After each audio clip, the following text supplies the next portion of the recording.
raise your hand if you're burnt out. You can't see me right now, but I'm raising my hand. And I know you're raising your hand too, because I know you're burnt out too. So you and me, we're going to sit down and we're going to pick out things to help us through this burnout thing together.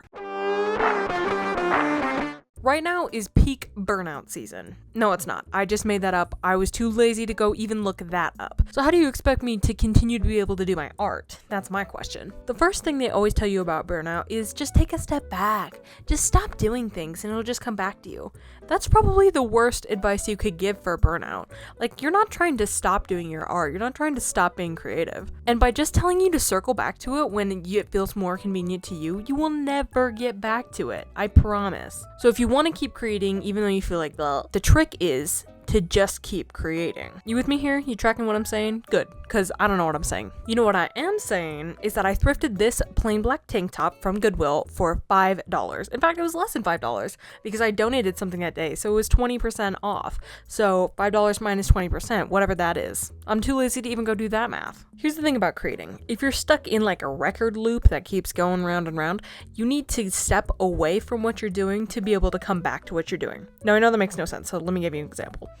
If you're a digital artist that only does digital drawings, you love digital drawings, you have a very specific style, but you've been really sick with it lately and it's just not your thing and you're trying to get yourself to do it, but you're super burnt out with it, maybe as a digital artist, it's time to pick up crochet.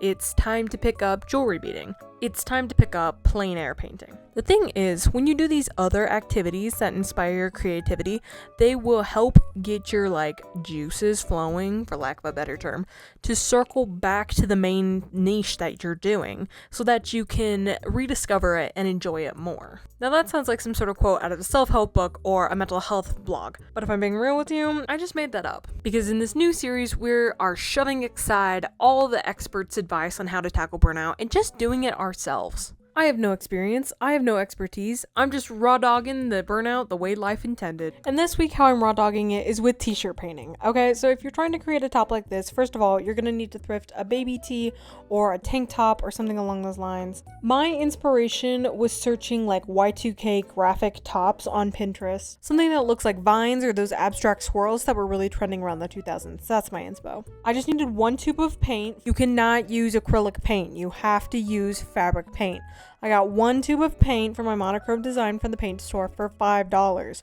You have to use fabric paint. I'm using chalk and not just raw dogging it with the paint, so I actually like how it comes out. And if I need to erase any component of my chalk design, I can just sprinkle some water on there and redraw it with the chalk. But once you're happy, just go in with the fabric paint with a normal paintbrush and just put it right on there. It doesn't have to heat cure or anything. As far as ease of DIY goes, this gets a 10 out of 10, could not get easier. As far as DIY satisfaction goes, probably also a 9 or a 10. My little rat brain just loves being able to create something that I can wear. I'll tell you this much, my dopamine receptors enjoyed this activity. So if you're looking for something easy and fun to do, try this. And if you're looking for other fun, easy, cheap DIYs to do to boost your creativity, I will have another video for you next week. Okay, bye bye.